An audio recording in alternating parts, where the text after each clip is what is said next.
ಗೊತ್ತಾಗತ್ತೆ. ಶ್ರೀರಂಗಪಟ್ಟಣದ ಹನುಮಂತನ ದೇವಸ್ಥಾನ ಇವತ್ತು ಮಸೀದಿ ಮಾಡಿದ್ದಾರೆ. ಸುತ್ತಲೂ ನೋಡಿದ್ರೆ ಗೊತ್ತಾಗತ್ತೆ. ಈಗ ಅನೇಕ ದೇವಸ್ಥಾನಗಳನ್ನ ಭಗ್ನ ಮಾಡಿದ್ರಿ, ನುಂಗಿದೇರಿ, ಈ ರೀತಿಯ ಅಪಮಾನವನ್ನ ಮಾಡಿದಿರಿ. ಇನ್ನ ಸಹನೆ ಇಲ್ಲ, ಇನ್ನ ತಲೆ ತಗ್ಸೋಂಗೆ ನಿಂತ್ಕೊಳ್ಳಂಗಿಲ್ಲ, ಕೈ ಕಟ್ಕೊಂಡು ನಿಂತ್ಕೊಳ್ಳಂಗಿಲ್ಲ. ಆ ಭೋಸಡಿ ಮಗ ಮೊಹಮ್ಮದ್ ಜಾಫರ್ ಹರಾಮ್ಕೋರನ್ನ ಕಲ್ಲು ಶಿಕ್ಷೆ ಮಾಡಬೇಕು. ನಮ್ಮ ದೇವಸ್ಥಾನ, ನಮ್ಮ ಹನುಮಂತ, ಇಲ್ಲಿ ಇದ್ದಂತ ಕಾರ್ಮಿಕರು, ಡ್ರೈವರ್ಗಳು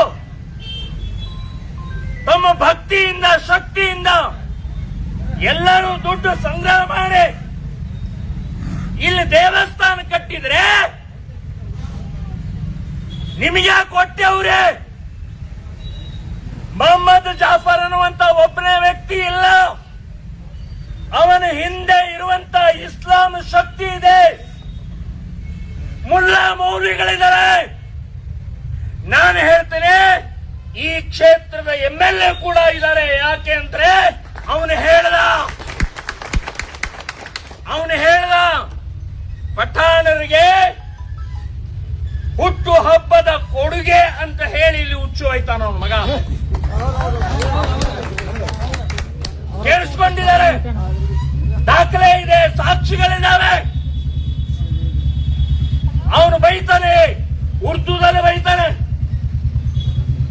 ये हमारा अच्छा है, ये काफिर लोग नहीं है. अबे क्या उखाड़ सकते हैं? उखाड़.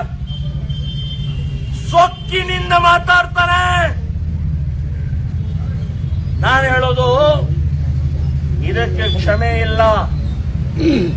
ಸರ್ಕಾರ ಬಂಧನ ಮಾಡಿದೀವಿ, ಅವನಿಗೆ ಕೇಸ್ ಹಾಕಿದೀವಿ, ಜೈಲಿಗೆ ಕಳಿಸ್ತೀವಿ. ನಾಳೆ ಮುಸ್ಲಿಮರು ಪಠಾಣ ಸಹಿತ, ಇಲ್ಲಿ MLA ಸಹಿತ ಹೇಳ್ತೀನಿ, ಅವನನ್ನು ಬಿಡಿಸ್ಕೊಂಡ್ ಬರ್ತಾರೆ.